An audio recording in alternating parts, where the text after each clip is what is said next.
Was there an incident that caused you some concern? Yes. And I want to talk about that. Can you tell us where you were when it happened? I believe you're referring to an incident at the Galaxy Cafe. I am. Spring of 2018, I was at the Galaxy Cafe on West Lynn eating lunch by myself. They have very small tables that sit 2 by 2, very close to the person who's sitting next to you. I was alone eating lunch, and there was a man and a woman that's sitting to the table directly next to me, probably within 3 feet away. And they were having a conversation, and the woman of the group was sharing what I perceived to be very personal. I'm sorry. She's about to repeat hearsay. I object to that. Sustained. As you sat and listened to the conversation, did you overhear some information that you felt was inappropriate? This question calls for speculation and also hearsay. I object. Sustained. As you sat and listened to the conversation, how did you feel? Objection, relevance. Doesn't matter how she felt. I mean, that has nothing to do with this case. Sustained. As you sat and listened to the conversation, did you decide to do something? Objection, vague. I'm not sure what that means, Your Honor. Overrule. What did you do? After listening to the conversation, I took a photograph of this person and took it back directly to Attorney General Paxton. And why did you do that? Excuse me, can you move closer to the mic? Yes. Thank you, Ms. Cary. And why did you do that? Because I felt the conversation was... Objection, hearsay. I'm not asking for hearsay. I'm asking what her concern was. That's not what the question was, Your Honor. I asked her... Would you repeat the question? Yes. You took a picture of the woman. Why did you do that? I wanted to talk to General Paxton about it, what I saw. Is security of the Attorney General something that you as an employee were very concerned with? Always. Was the conversation that you overheard causing you concern about safety for the Attorney General? No. What was it causing you concern about? Objection, she hasn't said that she was caused concern. I mean, it assumes that she was concerned, and she hasn't told us that yet. Sustained, you can ask that question. Were you concerned? Yes. What were you concerned about? The level of personal detail being shared in a public space. And was it directed to the Attorney General, Ken Paxton? No. Who was it directed to? It was directed to a man who I did not recognize at her lunch table. Okay. The woman that was speaking, did you recognize her? No.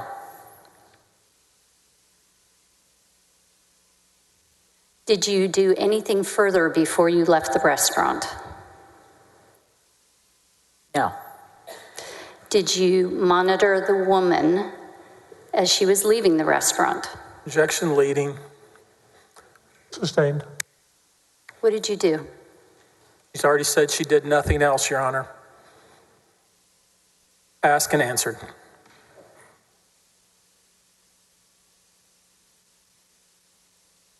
Can you rephrase that a little bit? I can. Before you left the restaurant, did you try to get any additional information about the woman? I looked at the car she was driving when we were leaving at the same time. And what kind of information did you get about the car? I noticed the kind of car it was, the color, and that it was a car purchased in San Antonio. Okay. You had the picture in your phone, you had the car information. What did you do with that? I waited for a time when I could talk to General Paxton privately, and I talked to him privately about what I'd witnessed. Okay. Tell us what you told him. Objection, hearsay. It's not offered for the truth of the matter asserted, Mr. President. It's to show the effect on this witness and the actions that she took as a result of it. Overruled. What did you tell General Paxton about what you heard? Basically what I've just told the court, and I asked him if he knew who she was. What information did you relay to him about what you had heard? I relayed to him that I was sitting at lunch alone in the Galaxy Cafe, and I overheard loudly a conversation between two people, and that the details that were provided by this person were surprising to me and of concern, and I wanted him to know about it. Specifically, what details were you concerned about? This is hearsay, Your Honor. You've already ruled on that. Sustained. And I'm not offering it for the truth of the matter asserted. I'm trying to show why she's doing what she's doing. If it's not offered for the truth, then it's irrelevant. Sustained. When you talked with General Paxton, how did he respond? He told me that I had taken a picture of his realtor who was trying to sell his condo on Enfield, and that he would talk to her. Did you believe that? Absolutely. Was he concerned that someone was talking about his personal business in a restaurant out loud? No. Did you believe him when he said it was his realtor? Yes. Objection asked and answered. Overruled. Did he provide a name for that person? No, he did not.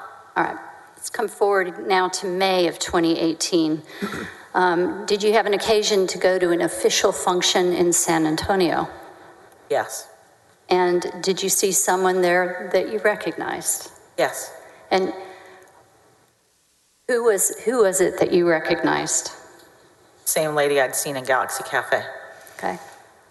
A realtor at an official function? What kind of function were you at?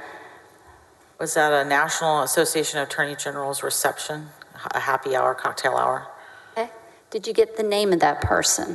He was wearing a name tag. And what was the name? Laura Olson. Okay.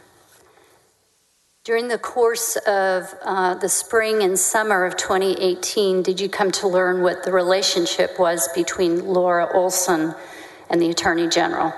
I did. Objection, Your Honor. I'd like to lay a predicate for that. Otherwise, it's based on hearsay.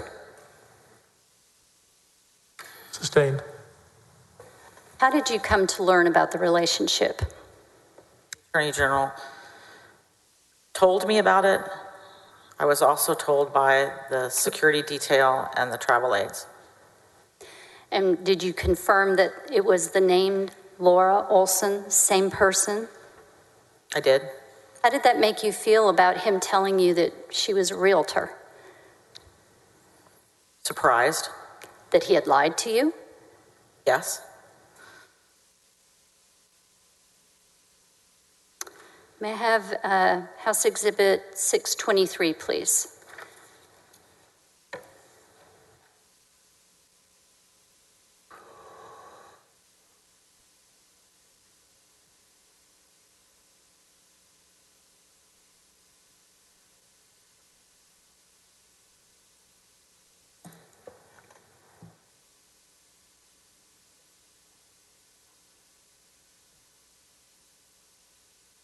Would offer State's Exhibit 623 into evidence. Mr. President, it's a public record. Your Honor. Do we need to redact any of this? I would think so, Your Honor. This is like a speeding ticket or something? The information that's going to be put up is going to be redacted. It has been redacted. Not my copy. Yeah, nor on mine. I don't think we should be using this private personal information about anybody talked about in this trial. The hard copy will be redacted. What's going to be shown has been redacted. I don't know what they're going to show. Can you show us the redacted copy? Because ours is not redacted, nor counsel.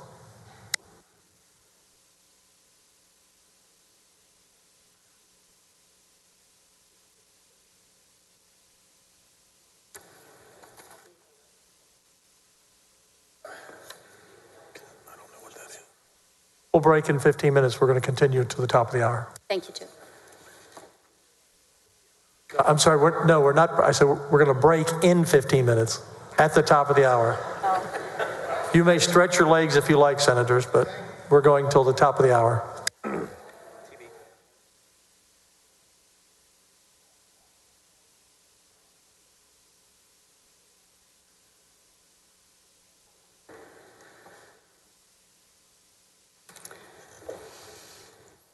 If I may, I'm going to move on and we'll come back to this exhibit.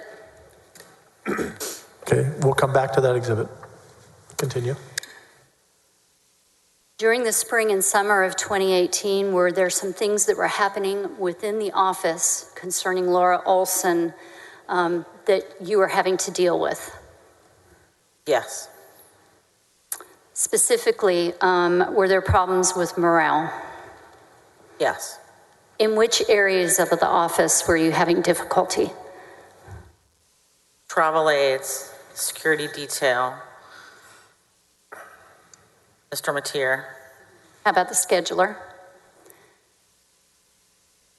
To the witness, can you repeat that? We couldn't hear you clearly. The travel aides, the security detail, and Mr. Mateer was my answer, Your Honor. Let's talk about the travel detail. What kind of problems were you having to deal with? The travel detail was calling about the hours they were working, the places they were being required to go, and they were concerned about the general's behavior. Okay. How about the bag man? What is a bag man? It's a travel aide, and the travel aide is the employee at the Office of the Attorney General that's generally assigned to the Attorney General, does things like make sure they're on time, has their speeches, make sure you get to the venue on time, keeps time, sort of time management, holds on to those. It's a close aide, personal aide. Were there problems with the bag man as well? Yes. What kind of problems? Complaining about the hours worked that weren't state business, expressing those concerns to me because I approved their leave or required them to take particular kinds of leave for non-state business events. What kind of complaints were coming about the hours? Too long hours, no vacation, odd hours. Were there complaints about security concerns? Your Honor, I'm sorry to interrupt. We're talking about 2018.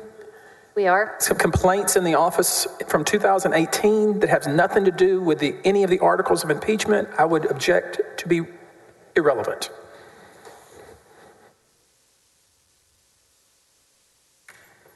Overruled. Complaints concerning security. What were the worries? Similar concerns. Which were what? Hours worked, non-state business, disorganization, and changes to the schedule. Issues concerning not state business. What kind of things? I mean, I think the affair was one of the concerns that was not state business. So were some of the different switches in the schedule between campaign events and state business. Who is J.B. Skis? He was General Paxton's travel aide at that time. And for the court reporter, it's S-K-E-E-S. Is that correct? That's correct. All right. And what kind of problems did you have with him, if any?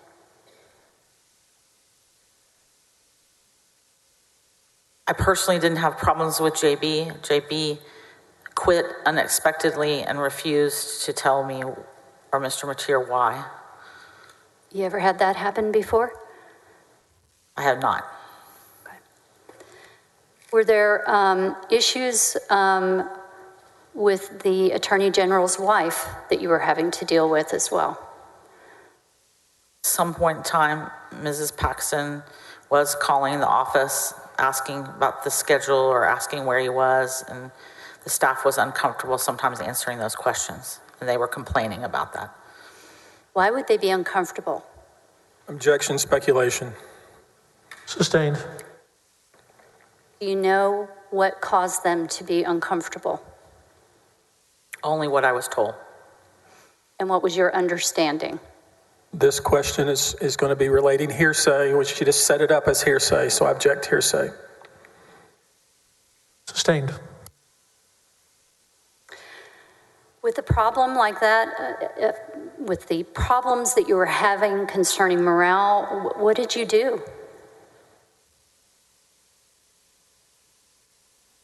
In 2018, Yes. I talked to Mr. Mateer. He and I talked about it. I also had a conversation with General Paxton directly by myself about it. Okay. Let's stop and talk about that. Do you recall when that was? I cannot be precise, no. Do you recall what time of year it was? It would have been the summer of 2018 All right. Where did you have that conversation? in my office. Okay. And what did you talk about? Objection. To the extent she's going to relate what she said, that would be hearsay. She's here for cross-examination. Sustained. What was the topic of conversation? Objection asked and answered. She already told us what the topic was. Overruled. What was the topic?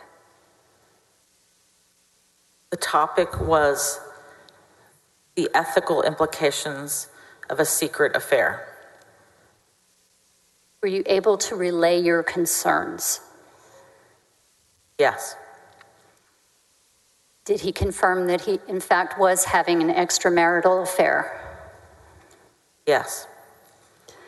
And did he tell you that that was with Laura Olson? No. Not at that time? No. All right. What was his attitude when you told him that things were not good within the office because of that? He was contrite, and he listened to what I had to say very carefully. Did you get the feeling that he thought it was none of your business? Maybe. But we had a good conversation, Okay. a productive conversation. Were you able to help him understand why it was affecting the life of the office itself? I tried to do that. How did you do that?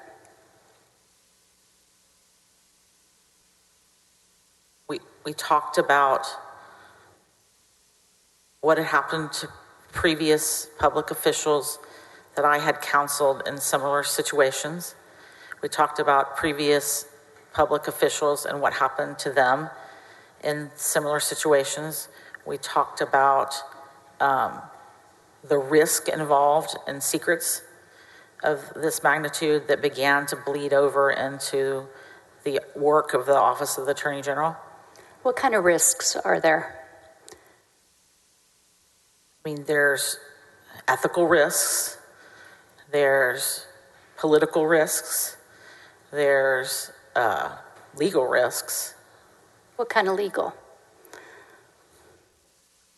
These things can open one up to bribery, misuse of office, misuse of state time, things like that. How did he receive that information? Well, Okay.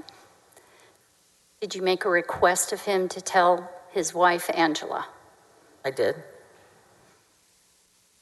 How did that conversation end? Contemplatively, and then he left my office. Were voices ever raised during this conversation? Not in this conversation, no. All right.